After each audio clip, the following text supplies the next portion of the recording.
Alright, what's up everybody? This is JOSHROSE, and I want to show you this 10 Curse Winter Orb Occultist build I've been playing in Path of Exile 3.6. So, I'll show you some gameplay footage for a minute while I just explain the build. So, this is a build that sort of became enabled over the past 2 patches. A lot of curse buffs in patch 3.6 as well as some new items that make this possible, and in 3.5 some changes to a unique item called Doedre's skin that make it much more usable and powerful. So you can see this is Winter Orb, and basically as I'm running around I'm casting Doedre's effigy. You can see it on the F key down there in my hotbar, and it's an instant cast ability. It comes with the Doedre's skin chest, and any curses in the chest will be supported by blasphemy from that effigy. So it's kind of like a totem. You can have 3 of them down at a second. 3 of them down at a time, and they have a 0.5 second cooldown. And the fact that it's instant cast is what really matters. There's no totem cast speed or placement speed, nothing like that. It just drops whenever you hit the button. It doesn't interrupt what you're doing. So it's very smooth to use, and it didn't used to be that way. I think it was changed in 3.5. So it's very easy to put these totems down. They drop 6 curses, and those curses bypass your curse limit. So you don't have to get extra sources of curses for your character, or enemies can have an additional curse. You don't have to. You can put 6 curses on any enemy simply by dropping this effigy. So basically you drop it on every pack. And the other item that's important to this build is a new item called Vixen's Entrapment. They're really where the idea for the build came from, because they make it so that whenever you cast a curse, any curses in your gloves will also be cast. So you could technically do 5 at a time by having a curse elsewhere on your gear and then 4 curses in your gloves, and boom, you'll cast 5 curses just by pressing 1 button.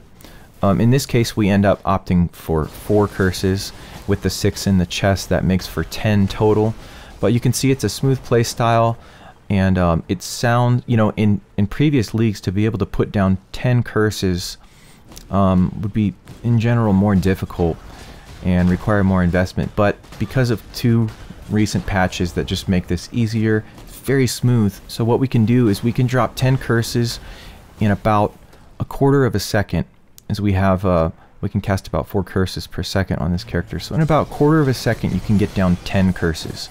And of course, as an occultist, you can curse immune enemies don't matter, because we can curse hexproof enemies, so we can curse just about anything aside from totems, really. And so it gives you a lot of extra damage. So I'm going to show you what the path of building looks like. Now this is my character in its current form. This is my league starter for 3.6. So there's a lot more you can do on this character, and I'll show you like a more final build with more investment in a minute. But let's just take a look at the gear. Some of this gear is modified a little bit in Path of Building. It doesn't understand how Doedre's skin works, so I had to make some modifications. You can see there's enemies have an additional curse, and you can apply an additional curse on this item. It doesn't come with this item, but you need to have some of this on your gear in order for Path of Building to understand, because it won't apply curses beyond your curse limit in Path of Building. So anyways, that's why some of these items have a few modifications so that Path of Building will understand. But so Doedre's skin, extremely important to the build, and Vixen's Entrapment. Vixen's Entrapment also gives us spell damage leached as energy shield for each curse on the enemy, so that takes us up to max energy shield leech just by itself. Let's turn that on. Now, a few of these items are optional. I opted to go for Syntrek and Bated Breath for a lot of extra energy shield. These 2 combined give you a lot of energy shield, but you could go for different options for more damage. It takes a lot of balancing of your resist to be able to wear these items, because at this point we've only got 2 rare items. I'll show you the original build doesn't use these items. But I felt like the damage was really good on the build, and I just wanted to be tankier, so that's why I went for those. Let's talk about Doedre's Scorn first. So this item is awesome. 20% increased damage with hits and ailments per curse on enemies. So when you have 10 curses on an enemy, you're doing 200% increased damage.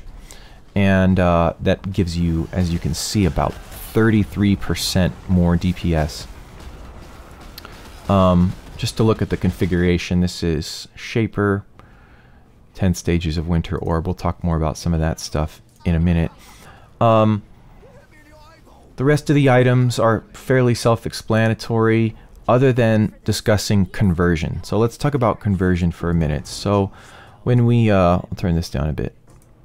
So when we go with Occultist, we have very good energy shield nodes over here, and Profane Bloom is excellent, allows us to curse hexproof enemies, and allows enemies to explode, and that just gives us really nice pack clear. You'll see that in a lot of the footage. Malediction is huge. You can see it's almost 60% more damage for this build, and really where a lot of the damage comes from is this: when you kill an enemy, for each curse on that enemy, gain 8% of non-chaos as extra chaos for 4 seconds. Now if you know how damage conversion works in this game, then you understand that this gives you a lot more damage. It'll basically look at our base cold damage and give us you know, basically 80% of that, because we're using 10 curses. So it'll give us 80% of our cold damage, and it'll give us 80% of the fire damage that we're doing, even though we're actually not doing much cold damage. We're converting 90% of it to fire. So basically, let's say you do 100 cold damage, and then you convert 90% of that to fire. That means you're doing 10 cold damage and you're doing 90 fire. But Malediction will assume you're doing 100 cold damage, and it will give you 80% of that, and then it will give you 80% of the 90 fire. So as you convert your damage, it gives you it's a way to kind of double dip in a way and get a multiplier based off damage you're not even actually doing. So you can see that it gives you a huge amount of extra DPS. Pardon me. And that's where a lot of the damage in the build comes from doing some conversions. So how do we do that conversion? We use a Pyre Ring that converts 40% of our cold to fire, and we also use a Realm Ender Staff. This staff is really great for this build. You can look at really well-rolled rare staves, or sort of like pseudo 7-link scepters and things like that, and it's very hard to beat the damage of this staff because it essentially gives you like a free 7-link. If you were using something else, this is just some random one, but if you're using something else, Cold to Fire is the best gem you can use because of all that non-chaos as extra chaos. But if we're using Realm Ender, we get Cold to Fire for free. You get a level 5 Cold to Fire. That converts the same amount of Cold to Fire as a level 20. It converts 50%. So now we're converting 90% of our Cold to Fire. So the Realm Ender is great because it gives you that really important damage gem for free, and then you have you have 5 support slots for other items, for other gems. You can also see that it gives +1 to cold and +2 to elemental. So it actually gives you +3 to your Winter Orb, so you can be running around with a 24 Winter Orb, and when you're doing cast while channeling Ice Spear, you can be running around with a 24 Ice Spear if you get a level 21, which I don't have currently. So to talk about the curses for a minute, as I mentioned, we run 10 curses. So some of these are in the chest. All you need is a 6-socket Doedre skin. They don't have to be linked. I have Temporal Chains. I have Assassin's Mark. You can see even Temp Chains gives you damage because it gives you damage from Malediction, you know, extra chaos per curse on the enemy.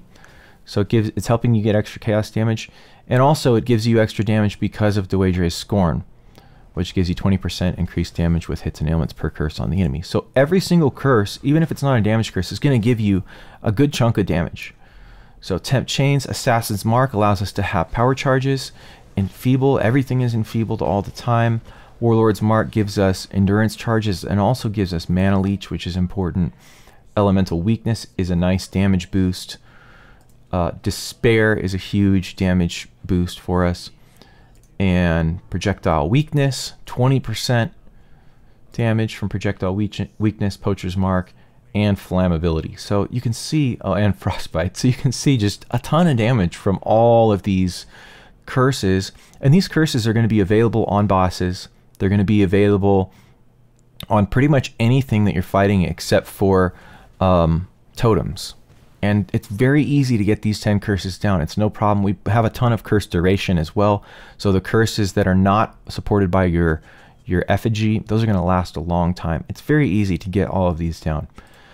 Just some other stuff that we're running. I'm running Purity of Elements. I really couldn't figure out what to do with some of the links in my boots. See that I died to Phoenix right away there because I was being stupid and stood in front of his sort of charge attack. The build does require some play skill, you know. It's not super crazy tanky, but you do have temp chains and enfeeble on everything. Mapping is very easy. Some of the bosses that hit real hard you just have to be careful with. But I think it's capable of probably doing just about anything in the game. I've taken it so far, and I've done Minotaur and I've done Phoenix, but it's League start, so I haven't had the other Guardian maps yet, haven't had an opportunity for Shaper yet. My Atlas is mostly filled out aside from unique maps. Anyhow, Purity of Elements, I decided to use, this is one of the things you can take out of the build and do something different. You can use Zealotry if you want, and that gives you a good chunk of damage. I was just trying to cap resist so I could use Bated Breath and Sintrek. So that's sort of optional. Here's our Winter Orb setup. So on a 5 link, you can see 2.1 mil DPS. If you go to a 6 link, you can get up to 3.1 mil DPS. This is on pretty affordable type gear. If we add in Dying Sun does a lot of extra damage on this build. So if you were able to throw a Dying Sun in, you can see quite a bit more damage there. This is the cast while channeling setup. So oftentimes you're just not going to need this, and instead you're just going to run around with, let's see, 1, 2, 3, 4, 5, 6. So you're going to run around with a setup like this. This puts you up at around 800k Shaper DPS. And that's a lot on Winter Orb. It really does a very good job of clearing and killing things. And I would say you don't really need the cast while channeling setup until you're actually doing like Guardians or Shaper. I also have a Golem. I have Val Discipline with increased duration. And that's pretty much it. Now, the biggest, I think, critique that you might have of this build, or the biggest question about it, is you can see the playstyle is fairly smooth. It might sound clunky doing a 10 curse build, but it really isn't clunky at all. It's very smooth, and it really gives you very nice clear speed since you have everything is cursed. You have Profane Bloom that will pop and explode all of these packs, so it just makes it very smooth and easy playstyle. But one thing you might wonder is, well, what about the damage when you're not killing things, when you don't have the Malediction extra chaos buff? How is the damage then? Is this thing only good as a mapper? And the answer is the damage is still very good. I started this build by comparing it to Mathel's Winter Orb build from last league, just as a point of comparison, understanding how much damage he had and what kind of content he was able to do with that amount of damage.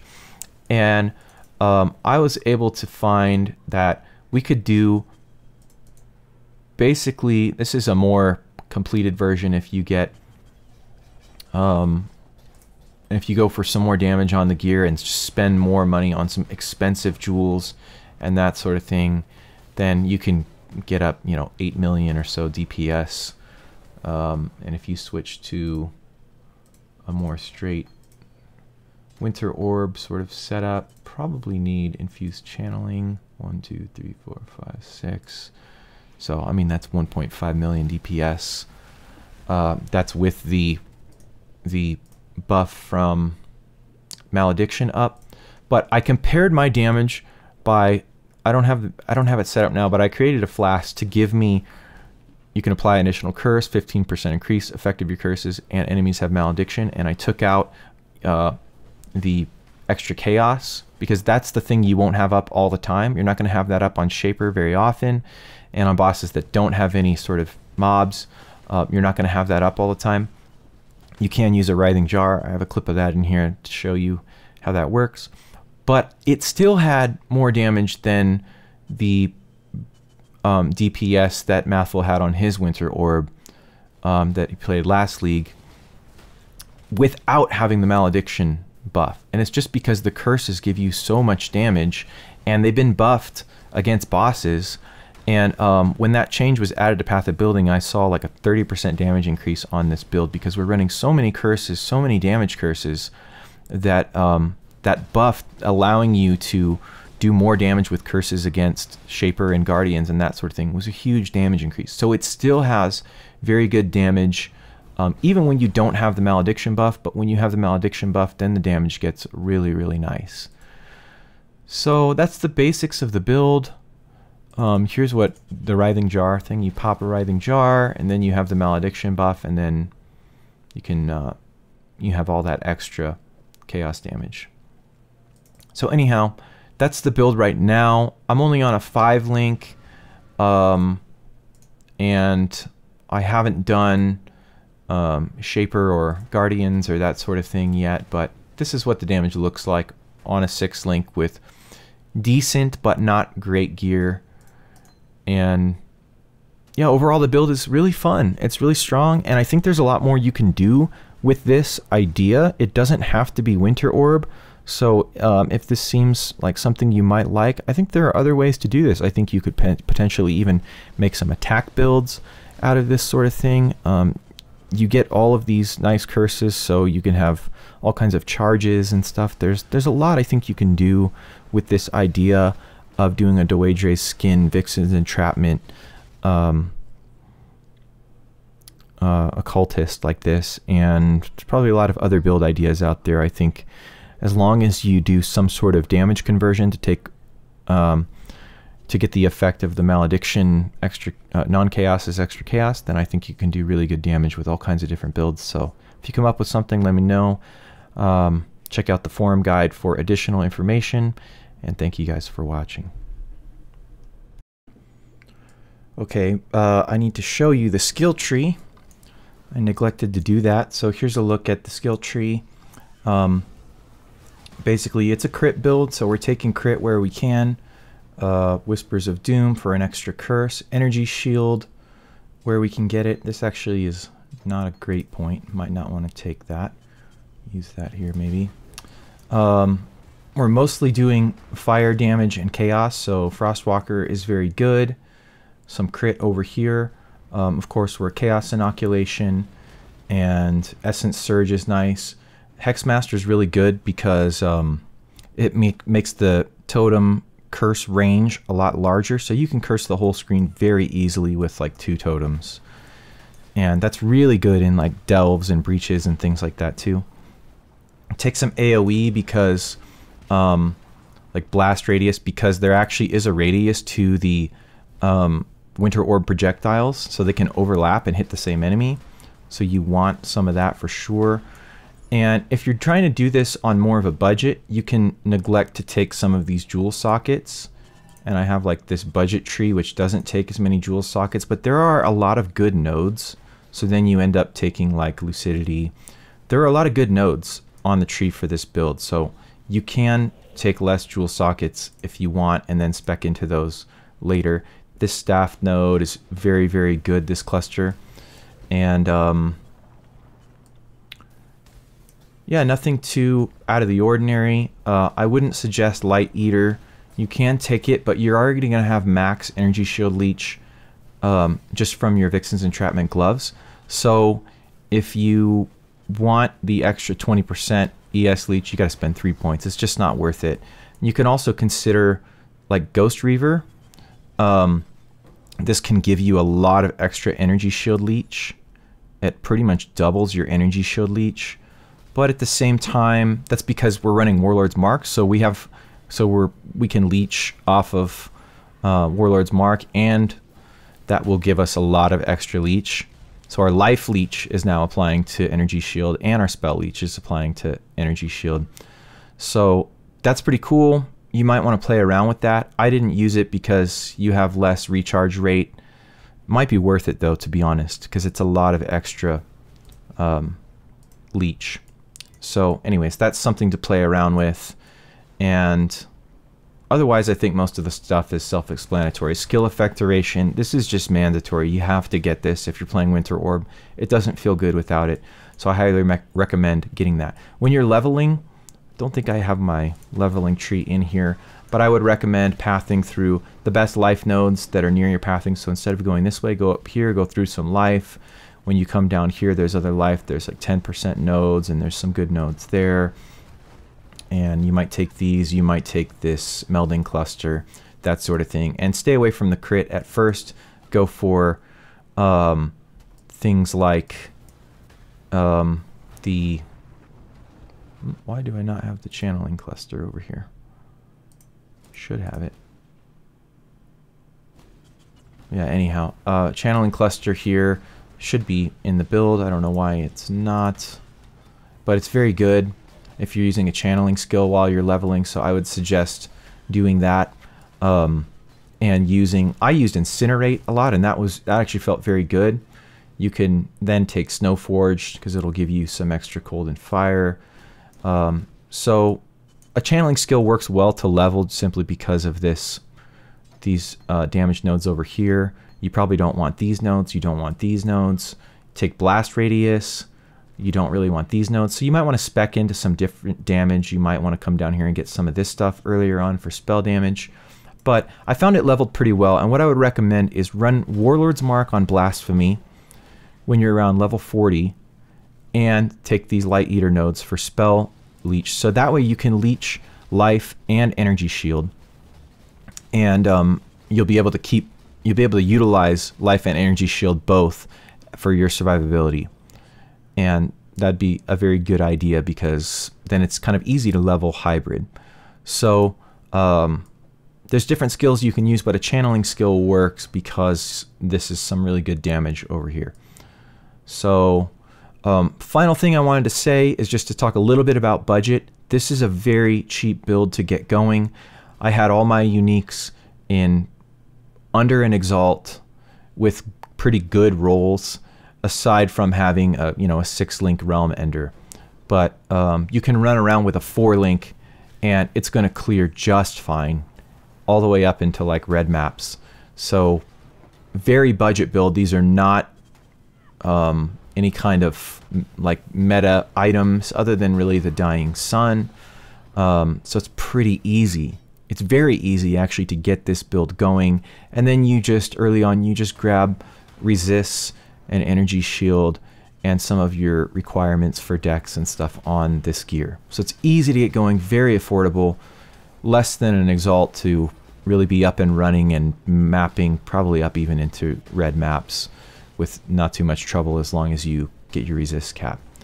So anyways, that's it for the guide. Let me know if you have any questions. Check out the forum guide because there's a lot of questions and answers there and more information and the path of building that you can access. So that's it from me. Thank you for watching. See you next time.